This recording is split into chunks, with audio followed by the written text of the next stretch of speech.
शरदचंद्र पवार, राष्ट्रवादी काँग्रेसचे नेते व निपाणी विधानसभा मतदारसंघाचे मुख्य नेते उत्तम रावसाहेब पाटील हे येत्या आठवड्यात भाजपात प्रवेश करतील अशी चर्चा सुरू झाली आहे। हे वृत्त खात्रीलायक सूत्राकडून प्राप्त झाले आहे। चिकोडी लोकसभा मतदारसंघात भाजपाची शीट धोक्यात आहे। त्यामुळे भाजपाने मोठी पावले उचलली, परिणामी अण्णासाहेब झोले यांचे प्रचारातील पारडं जड होत चालले आहे। कणेरी मठावर महाराजांच्या दिव्य सानिध्यात आमदार शशिकला झोले, खासदार अण्णासाहेब झोले आणि युवा नेते उत्तम रावसाहेब पाटील बोरगावर यांची एक बैठक चंद्रप्रकाशात पार पडली।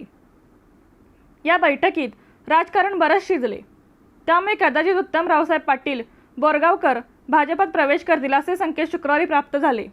कणेरी मठावरून गेले 3 दिवस या राजकीय घडामोडी घडवण्याचा प्रयत्न सुरू आहेत।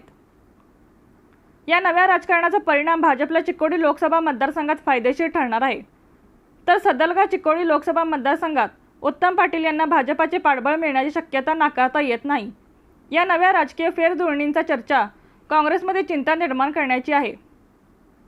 सौ व श्री झोले यांच्याशी संवाद साधण्याचा प्रयत्न केला असता संवाद झाला नाही, तर युवा नेते साखर कारखानदार अरिहंत साखर कारखान्याचे प्रमुख उत्तम पाटील नॉट रिचेबल आहेत। रणनीती न्यूज चॅनलला आजच सबस्क्राइब करा आणि रहा अपडेट।